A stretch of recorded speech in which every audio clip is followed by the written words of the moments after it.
Hei, bine ai venit sau revenit pe canalul meu de YouTube. Oricare este cazul, eu mă bucur din suflet că ești aici, așa că hai să nu mai lungim și să pornim cu intro.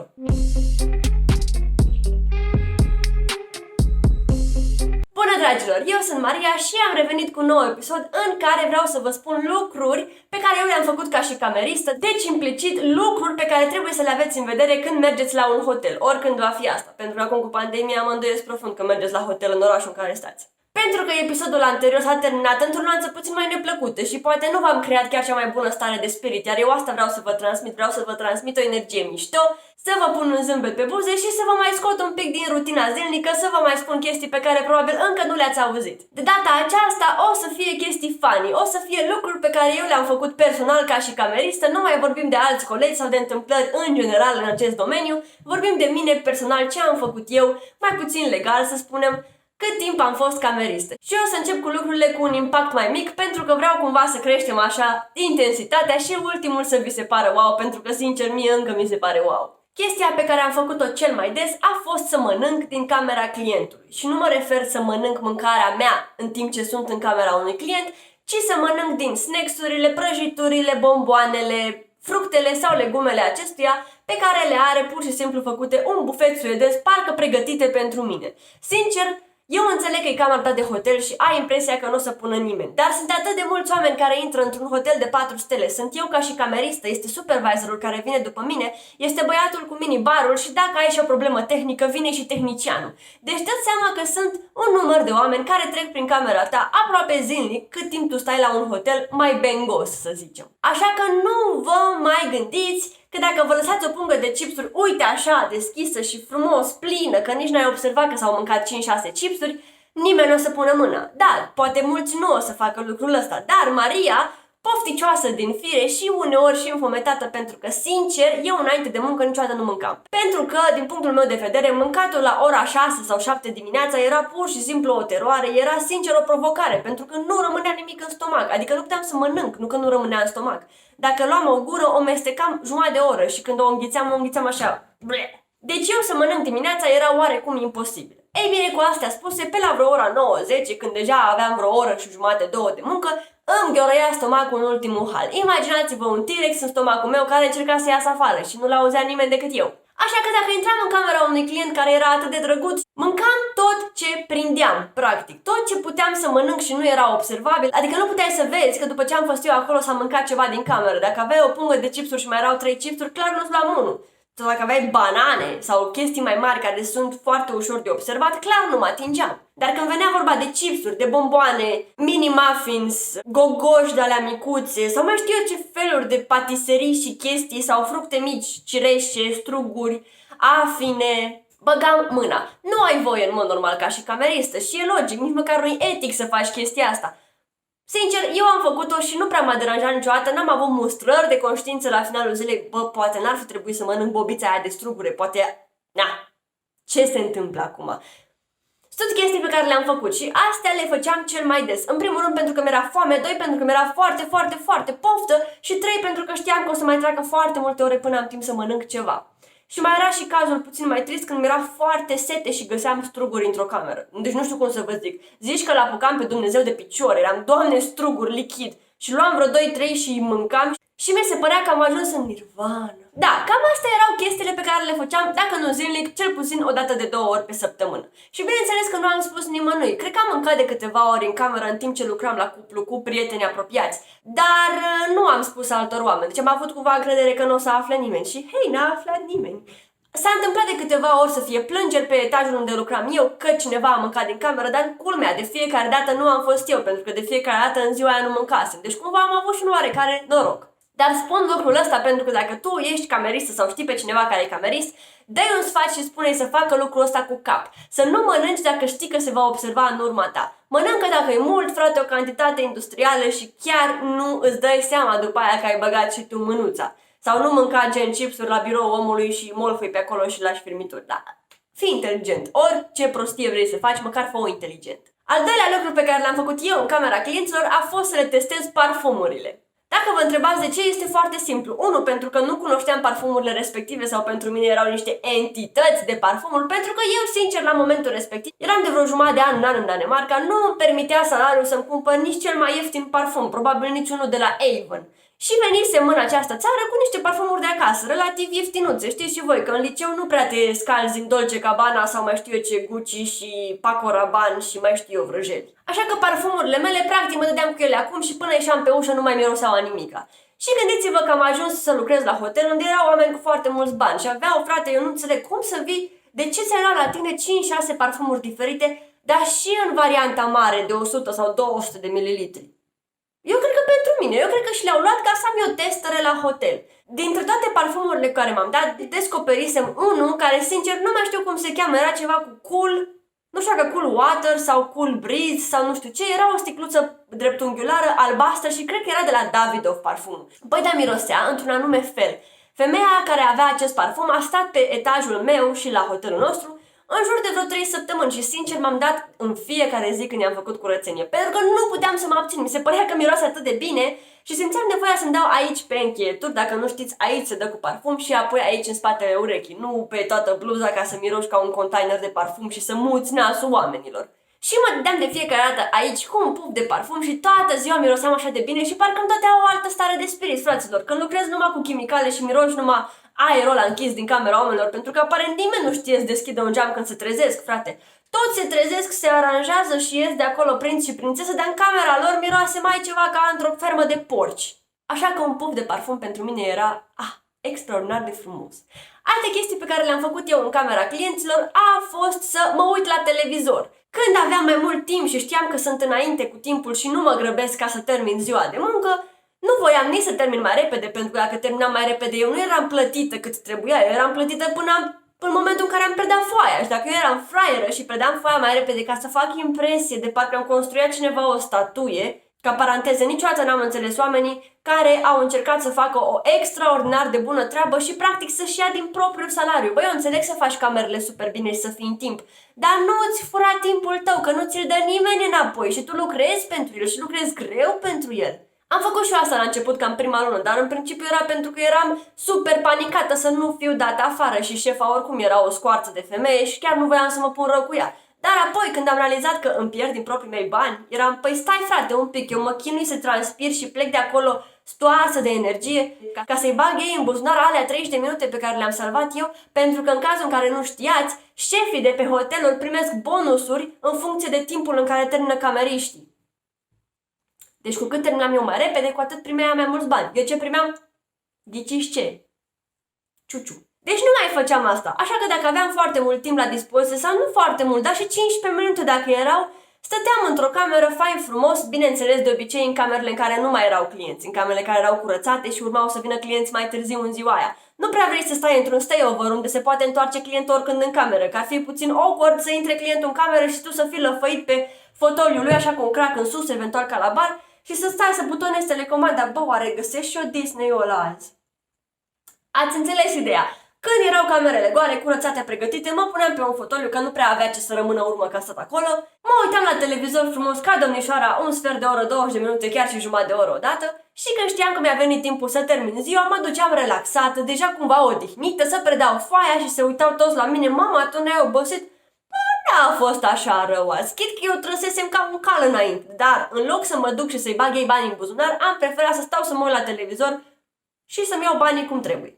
Următorul lucru pe care vreau să vi-l spun, trebuie neapărat să-l împărtășiți cu toți cunoscuții pe care îi aveți și care călătoresc. Aveți grijă la prosoapele de la hotel. Dacă au un miros ciudat sau o textură ciudată, nu le folosiți. Și sincer, în principiu, cel mai bine e să ai un prosopel de acasă, mai ales pentru zona feței și zonele intime, pentru că nu știi ce bacterii și ce prostii sunt în prosoapele de la hotel. Asta se aplică în principiu la hotelurile mari, de 4 sau 5 stele, care își spală lenjeriile și prosoapele la o firmă separată. În cazul nostru vreau să vă spun că a fost o perioadă lungă de timp în care prosoapele de la hotel miroseau a oțet sau nu miroseau a nimic când veneau de la spălat.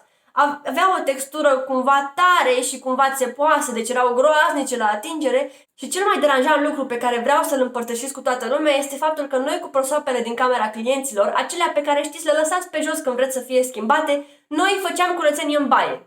Ceea ce înseamnă că dacă tu foloseai un prosop de mâini și, nu știu, te-ai șters pe față și a rămas niște fond de ten și ai vrut să fie schimbat, nu e un lucru grav, pentru că numai niște fond de ten, da? Iese, se duce, în fine, nu e plin de bacterii și chestii. Dar noi cu prosoapele alea ștergeam WC-ul.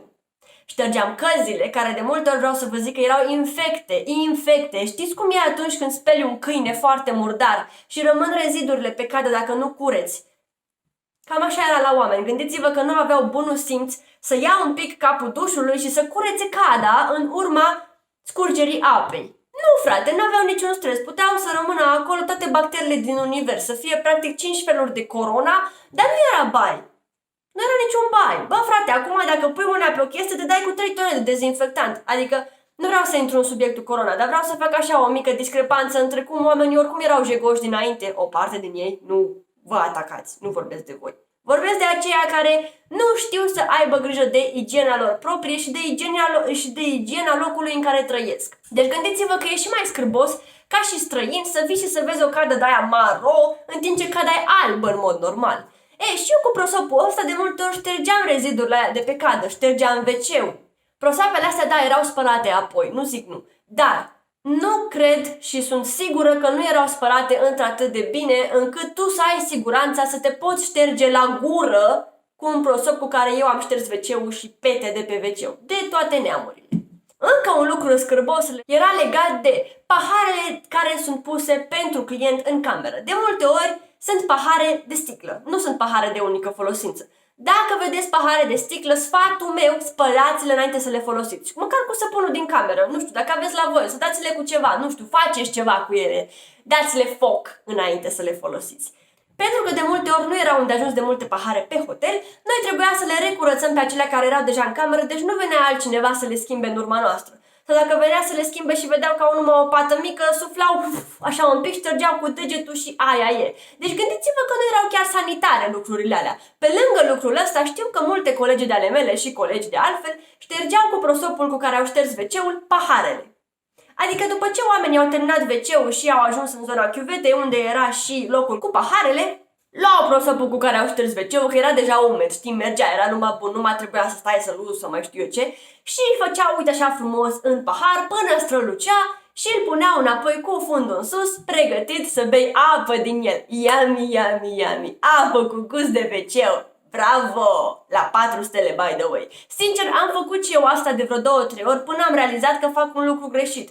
De multe ori, și nu o zic ca pe o scuză, când faci un job și este foarte stresant și foarte, cum să vă zic, aveți un timp în care să lucrați, nu prea te mai gândești la chestiile etice pe care le faci sau nu le faci. Faci pur și simplu ce îți vine mai repede la mână ca să ieși și să termini. Și am făcut și eu asta de câteva ori până am realizat că, bă, stai un pic, de oamenii beau din paharele alea. Și am început să le scot eu din cameră și venea altcineva să le curețe sau le lăsam, nu știu, le murdăream în neadins, încât omul care trebuia să le schimbe chiar le schimba. Așa că aveți foarte mare grijă din ce beți apă în camere. Pentru că de multe ori lucrurile pe care le găsiți în cameră nu sunt noi nouțe sau nu sunt sterile. Sunt lucruri care au mai fost și la alți clienți. Și lucrul ăsta e scârbos. Inclusiv, încă o chestie care se face și încă se face constant, dacă a fost un client la hotel timp de o noapte sau 2 și nu a folosit decât 2 prosoape din cele 6 sau 7 cât se puneau în camere, da, nu știu, aveai prosop și pentru dinți, cred că. Deci pe lângă faptul că trebuia să avem super mare grijă cum arată, era și faptul că oamenii nu foloseau toate prosoapele. Logic, dacă stai o noapte nu apuci să folosești 6 prosoape. Ei bine, noi ca și cameriste nu le schimbam pe cele neatinse. Neatinse la modul că le vedeam că încă sunt împăturite și încă sunt în locul în care trebuie. Dar omul poate avea nu știu ce pe mână și a făcut așa pe prosop. Sau nu știu, poate a venit de afară și avea, nu știi ce e în aer, nu știi pe ce pune mâna și apoi pune mâna pe prosop. Prosoapele alea nu erau schimbate. Deci prosoapele alea aveau bacteriile și mai știu eu ce, germeni și microbi de la clientul anterior și tu le folosești cu dragă. Hei, am venit, mamă, ce prosoape faine, hai să mă frec cu ele pe față. Aveți grijă, aveți mare grijă. Lucrurile din hotel sunt foarte murdare de foarte multe ori. Chiar dacă este făcut să arate bine, modul în care este făcut, voi nu-l cunoașteți ca și client. Noi îl cunoaștem pentru că noi am fost în interiorul industriei. Așa că vă spun, paharele, mare grijă, spălați-le înainte să le folosiți. Dacă sunt de unică folosință și nu sunt ambalate individual, nu le folosiți. Mai bine te duci tu la un supermarket și îți cumperi 5 pahare de unică folosință și le folosești pe parcursul sejurului și le arunci apoi. Decât să te riști să bei dintr-un pahar infect. O chestie care a circulat la un moment dat prin hotel era un dude pe care nimeni nu-l cunoaște, nu știm dacă a fost client sau a fost angajat, care bea tot ce era în minibar, mă rog, nu tot, bea anumite chestii din minibar, cola, suc, bere, habar n-am, și apoi umplea sticla de sticlă care știți că este colorată cu apă de la chiuvetă. Mă, sincer, eu nu știu cum punea înapoi capacul ăla de tablă sau din ce Dumnezeu e făcut, ca să arate bine și ca să te chinui totuși un pic să deschizi a doua oară. Omul venea, bea, punea apă în loc și se punea înapoi în minibar sticla respectivă. Au fost clienți care au observat lucrul ăsta pentru că probabil ai venit și tu obosit la camera de hotel după eu știu ce zi faină în Copenhaga, mamă, și-ai bea o cola rece și n-ai la tine. Mamă, hai că iau din minibar, nu contează că plătesc pe ea de 10 ori prețul din magazin. Iau din minibar că mi-e sete. Și deschizi și puf și mamă ce iei o gură și când iei o gură realizezi că are gust de apă cu gust de cola. Păi stai, prietene, că ești la hotel de 4 stele, cum adică tu bei apă cu cola? Și bineînțeles că urmează plângerea în cadrul căreia toți suntem întrebați dacă am băut din camere. Pe cine-i prost să zică că am băut din camere, nu? Dar eu încă mă gândesc de ce ai face chestia asta? Bă, chiar în halul ăla să nu poți să-ți permiți o sticlă de cola la 2 litri, că până la urmă nu are chiar așa un preț extraordinar de mare. Dar era numai așa un fun fact pentru voi, ca să vedeți că lucrurile astea se întâmplă destul de des, chiar dacă tu vii la un hotel și se pare că arată wow, cei care lucrează acolo nu mai sunt deloc impresionați. Eu, sincer, nu cred că m-aș duce nici dacă aș primi un voucher gratuit de un weekend la acest hotel. Pentru că tot ce știu despre el este relativ infect și pentru că, sincer, nu mi-aduce nicio amintire plăcută. Ultimul lucru pe care l-am făcut eu într-o cameră de hotel a fost să dorm. După cum v-am spus și mai devreme, dacă aveam timp pe care nu l-am folosit și eram gata pe acea zi de muncă, eu nu mă duceam să predau foaia până când nu știam că tot timpul pe care eu teoretic trebuia să-l primesc este gata. Ei bine, în această zi nu a fost vorba că am terminat ziua de muncă și trebuia să predau și am mai vrut să stau. A fost vorba de o noapte dinainte în care eu nu dormisem, nu mai știu să vă zic sincer de ce, dar eram ruptă în gură de somn. Și am venit la muncă și am avut norocul că în acea zi, două dintre check-out-urile mele, adică camerele în care clientul a plecat și eu trebuie să schimb absolut tot, erau deja curate. Ceea ce înseamnă că ziua anterioară cineva le curățase, dar șefa sau, mă rog, subșefa, a uitat să pună în sistem camerele cum că ar fi curate. Deci, automat ziua următoare, ele încă arătau că sunt murdare. Așa că eu le-am primit spre bucuria mea și două check-out-uri însemnau 40 de minute. Deci, automat, eu am avut 40 de minute din start salvate. Pentru că eram foarte obosită și nu puteam să dau randament și să lucrez cum trebuie, am decis să mă încui într-o cameră din aceea curată și să dorm. M-am pus în pat, mi-am pus alarma, am tras perdelele, am făcut o beznă totală, era bestial. Cumva nici nu prea se auzeau foarte multe zgomote de pe hol pentru că ușile erau oarecum soundproofed. Așa că am dormit ca o regină timp de jumătate de oră. Și nu vă întrebați dacă a intrat cineva peste mine, nu a intrat pentru că probabil n-aș mai fi lucrat acolo. Deja a trecuse mult timp de când lucram, dacă nu mă înșel, un an și jumătate, deci știam cam pe la ce oră se vine cu supervizatul camerelor. Așa că cumva oricum mi-am asumat un risc, pentru că nu știi niciodată când vine șefa care are nevoie de tine sau vine supervisora că nu știu, trebuie să faci ceva extra. Eu am dormit ca o prințesă și nu am spus nimănui. Cine se uită acum și dacă ați lucrat cu mine, fraților, chiar am dormit foarte bine, sincer. Și da, am schimbat patul după mine, stați liniștiți, nu am plecat din cameră și am lăsat patul nefăcut. Am schimbat tot ca să arate bombiță, dar am ieșit din cameră plină de energie și, cum să vă zic, nu numai energie, dar mândria aia că în timp ce eu dormeam, alții lucrau pe brânci. Și asta a fost videoul de astăzi. Astea sunt câteva din lucrurile pe care le-am făcut eu ca și cameristă și sincer nu-mi vin altele în cap amuzante pe care le-am făcut, dar probabil mai sunt și dacă mi le voi aminti, voi face un video special pentru asta, probabil mai scurt ca acesta. Ca și sfat pentru voi, aveți mare grijă când mergeți la un hotel. Uitați-vă după lucrurile de prin cameră, dacă arată bine, dacă arată curat, dacă sunt sigilate înainte să le folosiți și dacă nu, spălați-le și aveți măcar un prosop cu voi de persoană cu care să vă ștergeți în locurile unde știți că este puțin mai sensibil. Și încă un sfat așa extra la final de video. Uitați-vă de curiozitate pe sub pat sau pe dulapuri cât praf este. Eu am observat lucrul ăsta în aproape orice hotel la care m-am dus. Am stat în hotel de 4 stele și am observat praf sub pat. Lucrul ăsta n-ar trebui să existe. Noi ca și cameriste suntem puse să dăm cu aspiratorul și cu mopul pe sub pat în cazul în care e parchet și nu doar covor. Așa că, mare grijă, deschideți toate dulapurile, aveți grijă la prosoape, nu beți din pahare înainte să le spălați. Sau dacă sunt de unică folosință și nu sunt sigilate, cumpărați-vă voi altele, pentru că mica investiție de nu știu câțiva lei, dacă e un leu, nici nu știu, suma aia minusculă pe care o dați v-ar putea salva de la o boală. și în principiu aveți grijă la ce hotel stați, uitați-vă la review-uri înainte, este un sfat pe care vi-l dau sincer fiindcă l-am încercat pe pielea mea. Oricât de bine ar arăta un hotel, dacă are review-uri de nota 6 pe Booking sau 7, nu vă duceți, că o să fie groaznic. Eu am stat cu ai mei o dată la un hotel undeva pe Valea Prahovei și arăta bestial în poze. Am ajuns acolo și da, arăta la fel de bine, dar toate facilitățile și serviciile erau praf. Dar nu mai lungim video, dacă v-a plăcut despre ce am vorbit și vi s-a părut interesant, dați un share să vadă și prietenii voștri și să-i sfătuiți de aceste mici lucruri pe care vi le-am transmis eu și să aveți mare grijă, dragilor, pentru că nu vreți să mergeți la un hotel ca să vă simțiți bine și să plecați de acolo cu cine știe ce infecție. Dacă încă nu te-ai abonat la canalul meu și încă nu te-am convins, nu e nicio problemă, poți să stai să vizionezi, oricum ești binevenit, dar dacă vrei să mă susții și să îmi arăți că îți place ceea ce fac, un subscribe și apasă pe clopoțel ca să fii notificat când apare material nou. Dacă v-a plăcut video, nu uitați să-mi lăsați un like și un comentariu, pentru că fiecare comentariu din partea voastră este un motiv de fericire pentru mine, este un lucru care mă face să mă simt super fain și care mă face să continui și să dau tot ce mai bun din mine de la video la video. Eu v-am pupat și ne vedem data viitoare. Vă mulțumesc din suflet!